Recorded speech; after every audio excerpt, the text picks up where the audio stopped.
Olá, olá, tudo bem com vocês? E aí, vamos continuar a história de Moisés? A gente já teve aí 2 vídeos. O último vídeo a gente terminou ele contando que Moisés foi preciso fugir, né? Ele precisou fugir para salvar a sua própria vida diante da morte de um egípcio feita pelas suas próprias mãos.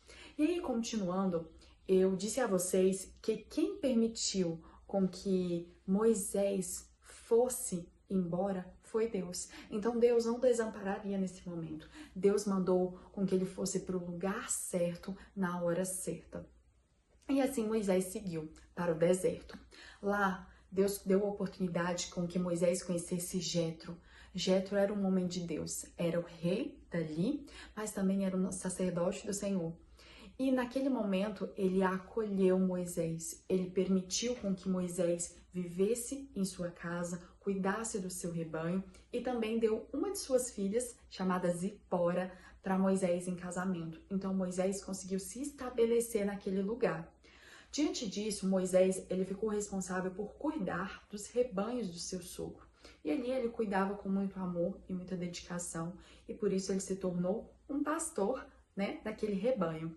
Diante disso, Deus usou esse momento, que foram cerca de também 40 anos. A gente sabe que Moisés viveu 40 anos dentro do Egito quando ele precisou fugir.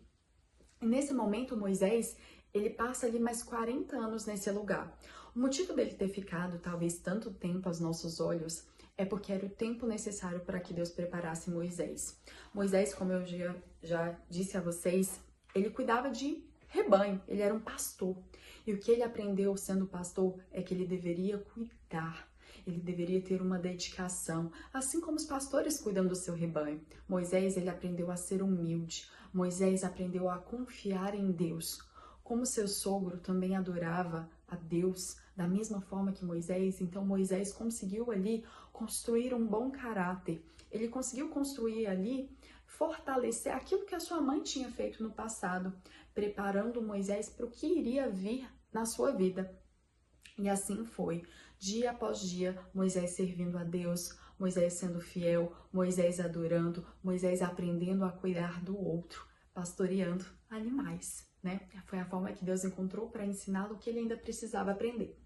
Diante disso, ano após ano, Moisés esteve ali servindo a Deus, até que chegou um dado momento, Moisés viu uma sarça pegando fogo, que fala que sarça é um arbusto espinhoso ali pegando fogo. E Moisés então se dirigiu próximo a ele, aproximando-se, que na verdade ali era um anjo. E aí, nesse momento, Moisés escuta uma voz chamando, dizendo para que ele não se aproxime tanto, que ele tirassem as sandálias, pois o lugar que ele pisava era santo. Moisés, naquele momento, percebeu que ele estava na presença de Deus, de nada mais, nada menos do que Deus. E por isso, Moisés não olhou diretamente para Deus, ele sequer tinha coragem de olhar nos olhos de Deus, de tanto poder, de tanta reverência que tinha naquele momento. E aí Deus o chamou e disse: Moisés, o povo de Israel sofre, o povo de Israel clama por mim. Eles estão passando momentos de angústia, momentos de aflição, e eu preciso libertar aquele povo. E por isso, Moisés, eu preciso da sua ajuda. Moisés, é preciso que alguém faça algo para aquele povo, que alguém vá lá e liberte aquele povo. Eles são um povo escolhido meu. E naquele momento, Moisés ali, diante de Deus em adoração, olha atentamente, ouve atentamente aquilo que Deus tem para dizer. E Deus diz: Moisés, você vai até lá falar com o faraó para libertar aquele povo. Amigos, eu acredito que a surpresa de Moisés seja tremenda. E aí, naquele momento, ele olha para Deus e diz: Eu não serei capaz. Eu não sou capaz, Senhor, disso. Amigos, eu vou parar por aqui esse vídeo para que a gente continue essa sequência dessa história de Moisés. Mas fique em mente de que Moisés, ele foi preparado desde o seu nascimento, 12 anos com a sua mãe, depois 40 anos vivendo no Egito e agora 40 anos vivendo no deserto. E quando Deus o chamou, Moisés disse que não estava preparado. E aí, será que ele estava ou não?